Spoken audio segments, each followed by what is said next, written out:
I'm Charlie Sykes. Sunday Insight starts right now.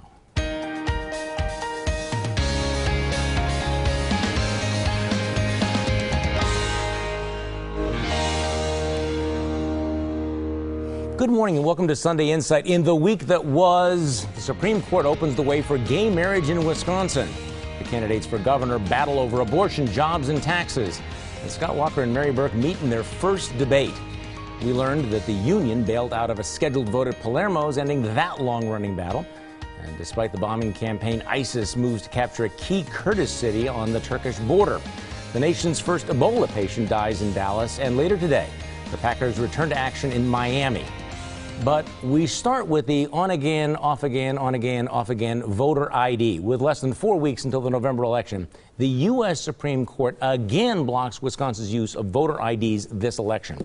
The voter ID law had been upheld by the Wisconsin Supreme Court and by a unanimous panel of the 7th Circuit Court of Appeals. But late last Thursday night, the High Court ruled 6-3 to reimpose the stay. The court didn't explain its decision, but some justices expressed concern that some absentee ballots had already gone out without the requirement.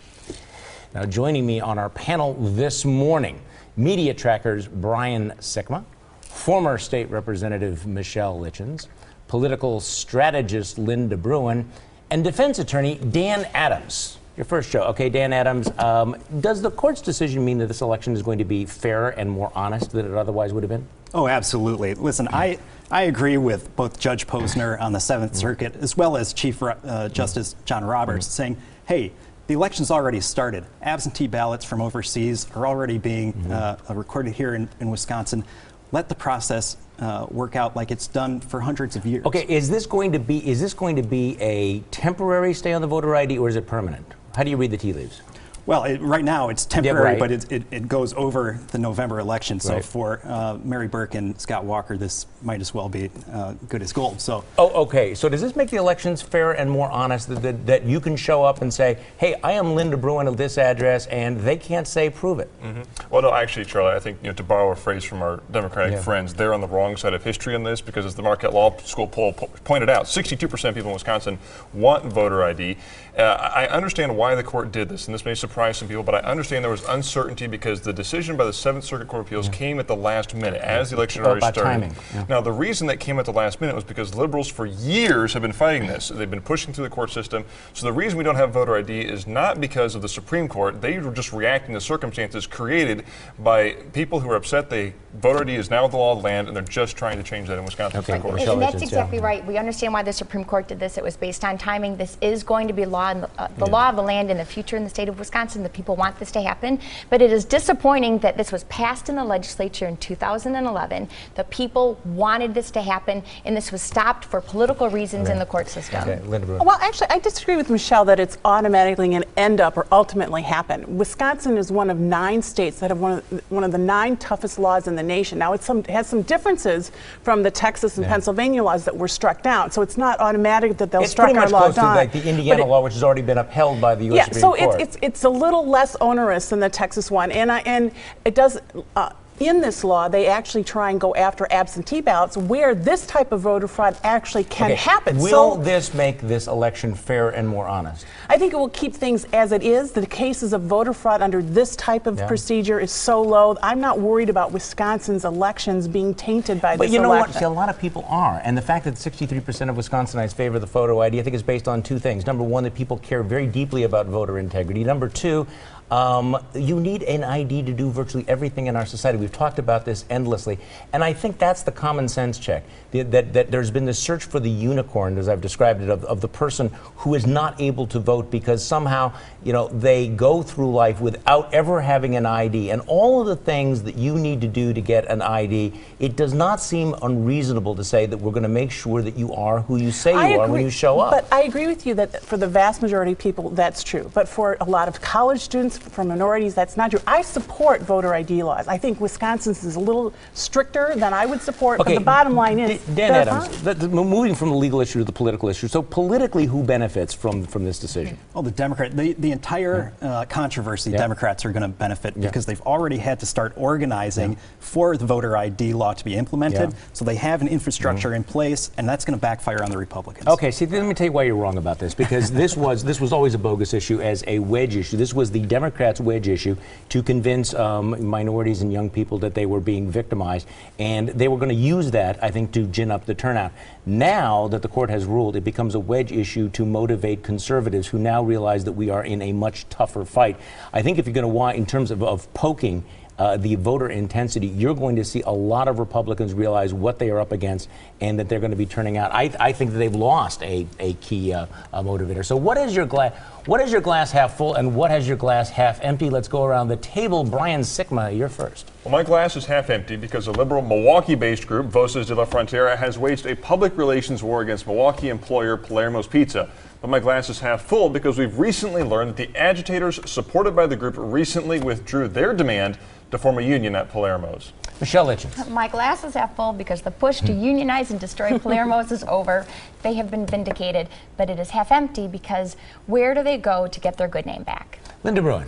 Well, my glass is half full because 5 of our biggest airports, including O'Hare, now have special screening for travelers from the nations hardest hit by Ebola. But my glass is half empty because any airport with planes landing from West African countries should do special screening. Dan Adams. My glass is half full because the Milwaukee College Prep network of independent charter schools opened a 4th campus this week.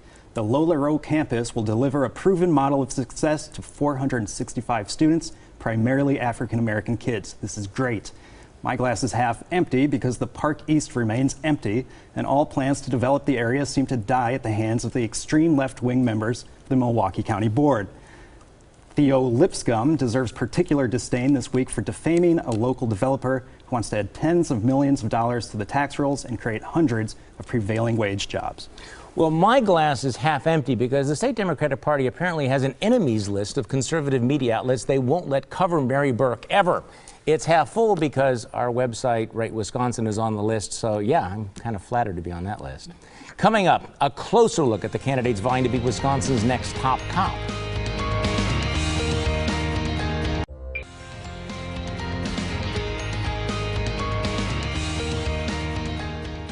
The election, believe it or not, is just 23 days away, but if the polls are right, most voters don't know much about the candidates to be the state's next top cop. Democrat Susan Happ is facing Republican Brad Schimmel, and Happ has been dogged by stories about her handling of a sexual assault case in which she had an ongoing land deal with the accused rapist. After he got off with no prison time, the victim filed an ethics complaint against Happ, accusing her of having a conflict of interest. The victim also said that Happ's office had called and told her not to talk to the media. On the other side, Democrats are ripping Schimmel for saying that as Attorney General, he would defend all state laws. When he was asked if this would have included a ban on interracial marriages, Schimmel said yes. So who is having the better or the worse week, Brian? Well, Susan Happ clearly is having the worst week. I mean, I think that whichever staffer on the Schimmel campaign decided it was good to put their candidate on a local TV show that's run by partisan hacks was making a very bad decision. But we learned this week 2 fascinating stories about Susan Happ. One, Media Trackers got the phone records back from the Jefferson County District Attorney's Office, which is overseen by Happ, proving that her office, in the wake of the allegations of the story of her home being sold to a sexual predator who then was later charged by her office and then got a sweet deal from her, they called the victim in the wake of that story breaking to ask her to stand down, to not talk to the media. So we have, one, evidence coming out that Susan Happ's office was muzzling the victim, and then second, we have Susan Happ actually defending another child molester and letting him off easy. Okay, Dan Adams, you're a Democrat, but seriously, with the victim in this particular case, her reaction to that phone call from Susan Happ's office was, she's telling me to do the same thing that my victimizer told me to do, which is to keep my mouth shut. How does a candidate survive a story like that? Well, listen, I think both candidates have had a tough week, which is unfortunate because they're both really good and qualified people for the AG office. Listen, I was a DA at the start of my career, and in that job, you make discretionary decisions again and again and again with the mind towards the public interest. So how many land deals did you have with rapists you were prosecuting? None. Okay. And she should have sent it out. She should have called Adam Gerald or Chisholm or somebody else, Brad Schimmel, to come in and take an independent review of the case. She should have done that. I think she probably had a victim witness coordinator call this victim and say, hey, the media will be calling you about this. You know, probably better you don't talk about it, but within your discretion. Yeah, I agree with Dan. I think that the bottom line is maybe it was a victim witness type of person doing that. And I've been told by the DA's office not to talk about a case in progress. But a victim can easily misinterpret that and have the type of reaction which re-victimizes her. So I feel for the victim in this case. But I think that the Schimmel piece is more of an instance where Schimmel made it clear that he didn't support the interracial marriage. And actually, I have an issue with the fact that he was politically naive enough not to handle a tough question well. But he did flip-flop because in June, and I think that's the part that will trip him up a bit, he did flip-flop back in June. He was saying, I would choose not to defend certain laws I don't agree with, and now he flipped. And he flip-flopped it on a tough question, which will hurt him a little bit. I just think the difference here is, though, that Schimmel is tripped up on a hypothetical question about a law that hasn't existed for, what, 40 years, whereas Susan Happ has a problem, you know, right now. Today. And there's two problems. I mean, number one is her picking and choosing which laws she's going to defend and which laws she's not going to defend. But also, the serial stories about sexual assault cases that were handled in a very, very soft fashion. You know, my experience watching attorney general's races, even in big Democratic years like 2006, the soft on crime candidate has at a tremendous disadvantage. And the soft on crime recently, they're stories that people can touch, we can feel and see, and they're not hypothetical. That is what she chose to do. I think that really gives people insight into which candidate is going to become the better attorney general. But I think this story has given us an opportunity to see which candidate wants to be the stop between the legislature and the governor if they don't like their laws, or which attorney general is going to defend the state of Wisconsin when it comes to laws that are passed by the people. Okay, now you may not want to hear it, but we're going to tell you anyway. Let's hand out some unsolicited advice. Brian Sikma, you're first. Well, my unsolicited advice is for President Barack Obama. If you're serious about ridding the Middle East of ISIS, you must put boots on the ground. Michelle Litchens. To Kevin Kennedy and many of the GAB staff, update your resumes. You might be needing them in a few months. Linda Bruin. Well, we just talked about this, but my advice is to Brad Schimmel, who in June said that as Attorney General he would refuse to defend a Wisconsin law he didn't agree with. But last week, when given the example of former laws banning interracial marriage, he said an AG has to defend all laws, even ones he doesn't agree with. Brad, your flip-flop made you slightly vulnerable, and you aren't ready for the big time if you can't handle a tough question. Dan Adams. My advice is for both Scott Walker and Mary Burke regarding their upcoming debates. Conventional wisdom in debates is to do no harm, don't mess up. But how about you both decide to mix it up, say something provocative, and show us voters that you're thoughtful, independent human beings rather than talking point repeating robots? Well, I'm going to follow up on something that Dan said before. To Milwaukee County Supervisor Theo Lipscomb, if you're going to smear a prominent local businessman like John Hammes but you probably should have something better than a 6-year-old hearsay story, just saying. Coming up next, a fail for renewable energy protesters. Their campaign loses its juice, and the solar-powered coal plant deflates.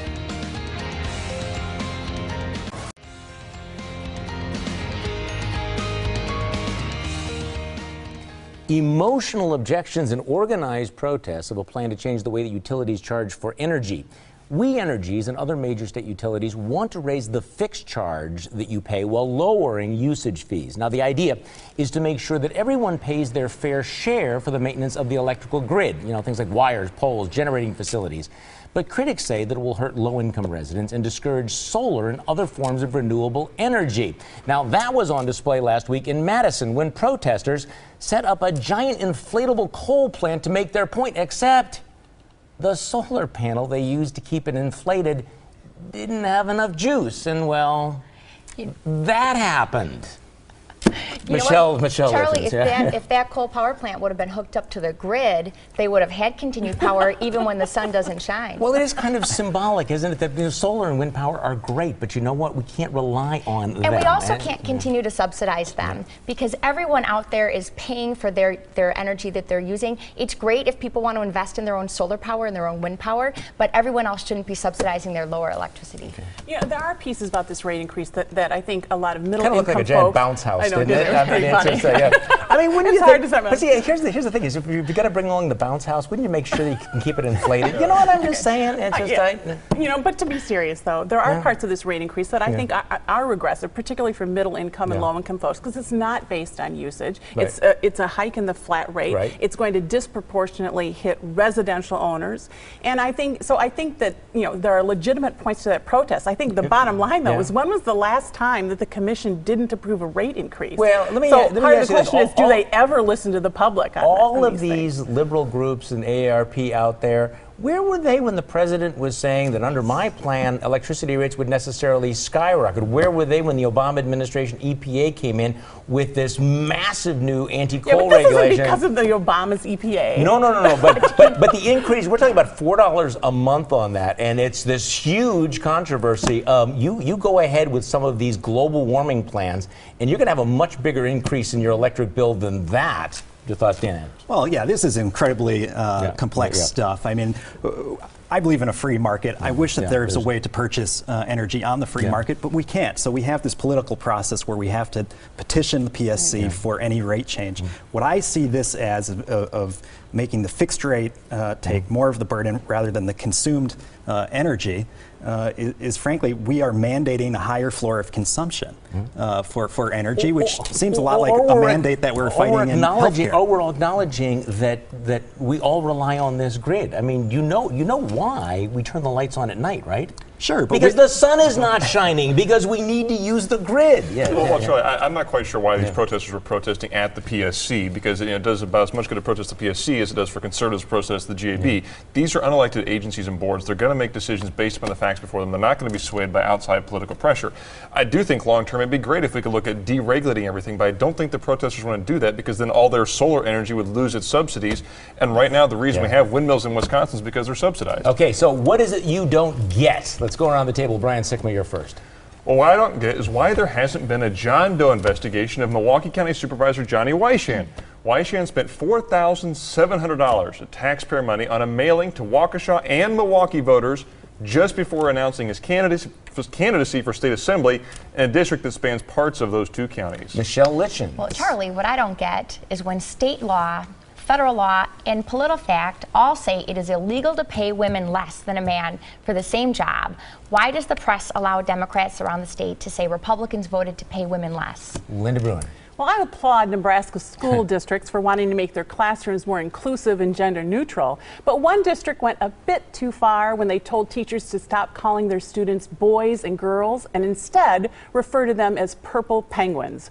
You heard me. Lincoln, Nebraska teachers are to call their students purple penguins. I don't get it. Dan Adams. I don't get the incredible uproar from conservatives over voter ID. Nothing has changed. We are back to where we started, under the same rules that allowed Scott Walker to be elected governor twice. Why fix the rules in your favor if you have nothing to fear? Well, what I don't get is why an unemployed Madison millionaire limousine liberal like Mary Burke would think it's a good idea to tell working families that an $11 a month tax cut is just chump change that will just buy them pizza. You know, Mary, we all can't afford to go on 2-year-long snowboard sabbaticals. Sometimes the rest of us have to settle for pizza. Next on Sunday Inside, our panel picks the winners and losers of the week. But first, here's your morning news update.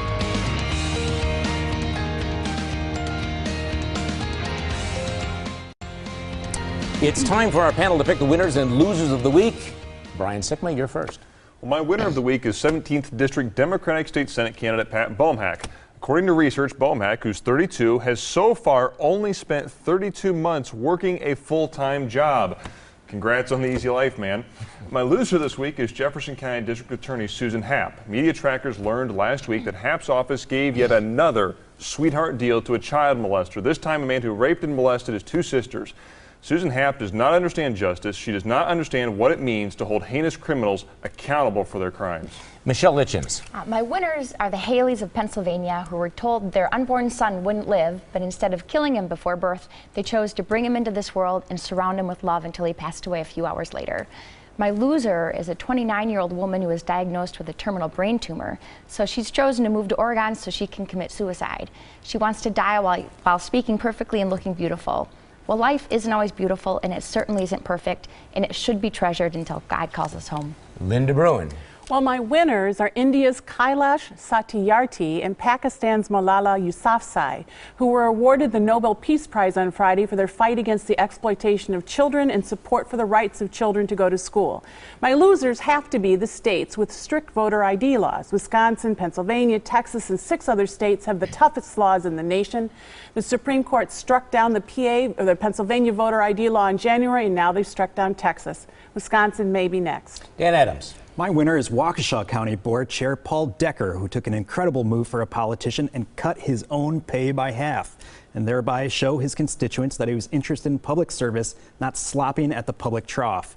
Milwaukee County Board members, who are still complaining about their own pay cut, approved by voters this April, take note. My loser are us, the voters, who for the next 4 weeks are going to be bombarded by silly television ads, door knocks, and telephone calls reminding us to vote. We're not really losers. The annoyance of electioneering tactics are a small price to pay for the right to choose our own leaders, not have them chosen for us. Well, my winners, the hundreds of Korean and World War II veterans who got to go on Saturday's honor flight to see their memorial in Washington, D.C., and to the thousands of folks who greeted them on their return at Mitchell last night. It's a great way of saying thank you. Losers, the 3 members of the Greendale School Board who voted against a veterans memorial in that city. Shame on you. Thanks for joining us and joining me for my radio show Monday morning. It's on News Radio 620 WTMJ from 8:30 until noon. Have a great week.